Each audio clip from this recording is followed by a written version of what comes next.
So Road Scholars is a program that we created.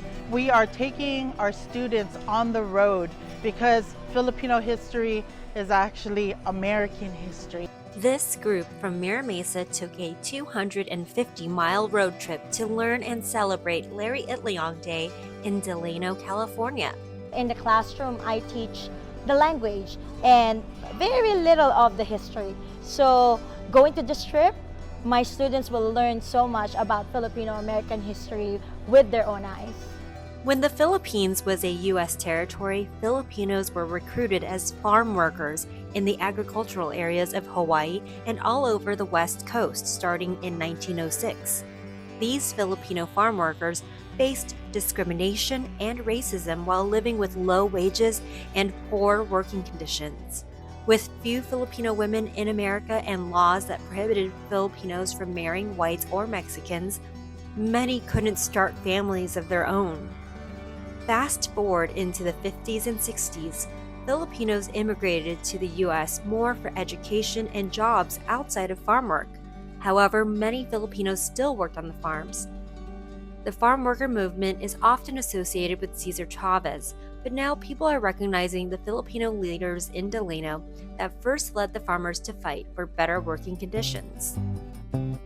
And from this one trip, they were excited that Larry Itliong, a Filipino, helped create labor laws. He helped create a movement.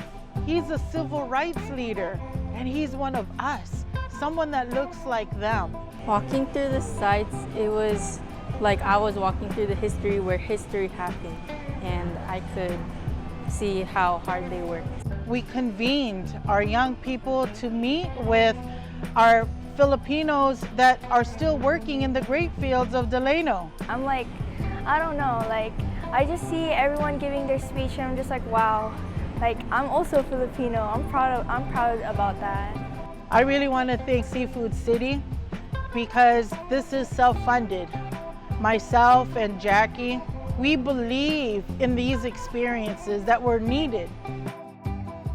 Seafood City helped Road Scholars with needed food donations, so these young students were also able to connect with their culture through classic Filipino dishes that they made and shared. The students were not asked to take on a task. It's so nice though that they volunteered, and because Lance volunteered to cook, the others volunteered to chop the food, and the others volunteered to, okay, we'll do the cleanup, and then the others volunteered to, we'll do the setup. So it's like amazing how you see this bayanihan without even telling them. After the festival, they stopped by Seafood City in Santa Clarita to share their experience. This trip was a stark reminder about how fruits and vegetables we eat make it to the grocery stores and into our homes. Salamat po! And you can learn more about Road Scholars on apiinitiative.org. Thank you to JoAnn Fields, Jacquilin Magat, and William Pascua for making Filipino American history come alive for these students. Thank you so much for watching and for celebrating true Filipino goodness with Seafood City.